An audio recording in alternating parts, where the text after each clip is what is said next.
नीतीश कुमार के करीबी मंत्री अशोक चौधरी पर 200 करोड़ रुपए के घोटाले का आरोप क्या लगा। अशोक चौधरी तो शांत हो गए।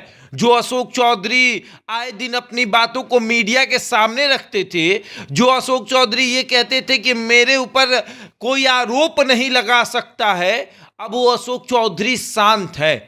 प्रशांत किशोर ने यह आरोप लगाया कि 200 करोड़ का हेरफेर हुआ है।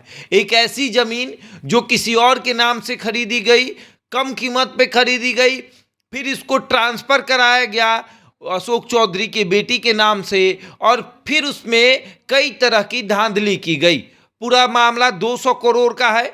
और अब यह मामला इतना हाईलाइट हुआ कि जेडीयू भी सवाल पूछ रही है अशोक चौधरी से कि भैया जवाब दीजिए, मीडिया के सामने आइए, क्योंकि हम वैसे लोगों के साथ नहीं रहते हैं जो जमीन के बदले नौकरी या फिर घोटाला जैसे शब्दों के साथ जुड़े होते हैं। तेजस्वी यादव पर जब आरोप लगा तो उस समय महागठबंधन की सरकार थी और जेडीयू ने कहा कि मीडिया के सामने आकर जवाब दीजिए। तेजस्वी यादव ने जवाब देने से इनकार किया तो नीतीश कुमार ने अपना रिश्ता नाता तोड़ लिया। जेडीयू के मुख्य प्रवक्ता नीरज कुमार ने उस वक्त मीडिया के सामने कहा था, सरकार में रहते हुए जब तेजस्वी यादव उप मुख्यमंत्री थे तब नीरज कुमार ने कहा था कि उनको जवाब देना चाहिए। लालू यादव ने नीरज कुमार को फोन भी किया था कि केकरा जवाब देवे के बा हो, तब नीरज कुमार ने कहा था कि आरोप आपके ऊपर लगा है तो जवाब भी आपको ही देना पड़ेगा।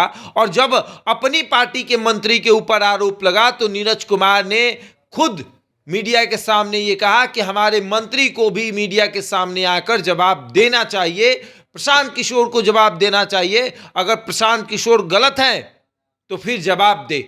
ये वही प्रशांत किशोर हैं जिन्होंने ये बात कही थी कि अशोक चौधरी ने अपनी बेटी के लिए टिकट खरीदा था, तब अशोक चौधरी तो आंख बबूला हो गए थे और उन्होंने कहा था कि हम ये सुप्रीम कोर्ट तक मामला लेकर जाएंगे, प्रशांत किशोर को जेल भेज देंगे। एक दलित बच्ची आगे बढ़ रही है तो प्रशांत किशोर को देखा नहीं जा रहा है। और अब जब प्रशांत किशोर ने 200 करोड़ के मामले का आरोप लगाया तो अशोक चौधरी शांत हो गए। क्या इसके लिए कोर्ट खुला नहीं है? क्या इसके लिए मानहानि नहीं हो सकता है? क्या अशोक चौधरी ये मानते हैं कि उन्होंने 200 करोड़ का हेरफेर किया है? ये शांति बता रही है। खामोशी बहुत कुछ बयां कर देती है। हालांकि अशोक चौधरी का ये कहना है कि प्रशांत किशोर बौखलाए हुए हैं, तो जब बौखलाए हुए हैं तो जवाब भी आप दीजिए। आपने कहा कि ऐसा कोई मामला नहीं है तो फिर जवाब क्यों नहीं है? और कई बार कहा जाता है कि मौन रहना सही है, लेकिन जब आपके ऊपर आरोप लगने लगे और तब आप मौन है तब तो कुछ गड़बड़ है। और अब अशोक चौधरी का ये मौन जो है वो बहुत कुछ बयां कर रहा है। हालांकि अब देखिए क्या होता है। लेकिन जेडीयू के मुख्य प्रवक्ता नीरज कुमार ने साफ तौर पर कह दिया है कि जवाब तो देना पड़ेगा, बिना जवाब दिए कोई गुंजाइश नहीं है। जवाब आपको देना पड़ेगा और जवाब वही होगा कि आपने अगर कुछ किया है तो मीडिया के सामने आकर कहिए, और अगर कुछ नहीं किया है तो मानहानि का केस करिए, मुकदमा करिए। प्रशांत किशोर के मुंह पे वो मानहानि का पेपर फेंकिए और कहिए कि मानहानि कर रहे हैं, पैसा देना पड़ेगा।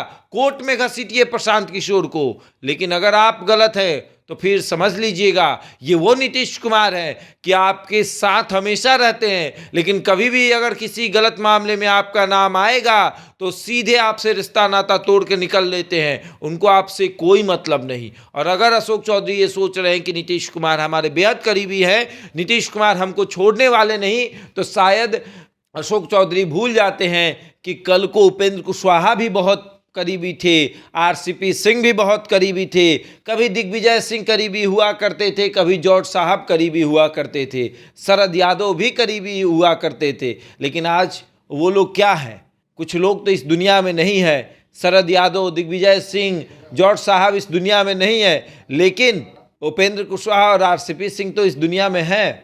उनसे पूछ लीजिएगा कि क्या होता है जब नीतीश कुमार अपने ऊपर आते हैं, तो फिर आपको पूछने तक नहीं जाते कि आप हैं या नहीं। बहरहाल इस खबर में इतना ही। बने हमारे साथ और देखते रहे द इंडिया टॉप।